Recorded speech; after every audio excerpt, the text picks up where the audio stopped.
యోగాంధ్ర 2025కి సర్వం సిద్ధం చేశారు. 11వ అంతర్జాతీయ యోగా దినోత్సవం సందర్భంగా మహాప్రదక్షిణకు విశాఖ సాగర్ తీరం ముస్తాబైంది. ప్రధానమంత్రి నరేంద్ర మోడీ ముఖ్య అతిథిగా హాజరవుతున్నారు.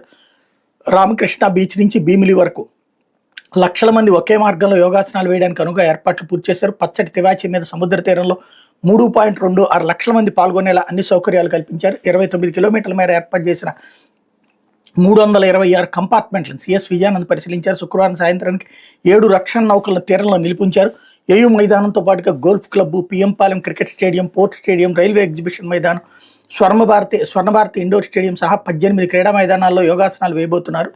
పర్యవేక్షణ అంతా యాప్ ద్వారా కంపార్ట్మెంట్లకు ప్రజలను తరలించడానికి పర్యవేక్షణ అంతా యాప్ల ద్వారా చేస్తున్నారు. దీని కలెక్టరేట్లో ప్రత్యేక కేంద్రం ఏర్పాటు చేశారు. 3,78,317 మంది పేర్లు నమోదు చేశారు. బీచ్ రోడ్డుకు వీళ్ళు వచ్చేందుకు 6,637 బస్సులు ఏర్పాటు చేశారన్నటువంటి వార్తని హైలైట్ చేశారు.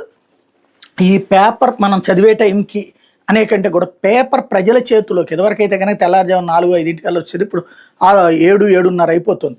అది వచ్చే టైంకే ఈ యోగా కార్యక్రమం పూర్తయిపోయింది. అద్భుతంగా జరిగింది కార్యక్రమం. నరేంద్ర మోడీ పాల్గొన్నారు. అదే సందర్భంలో 45 నిమిషాల పాటు యోగాసనాలు వేశారు.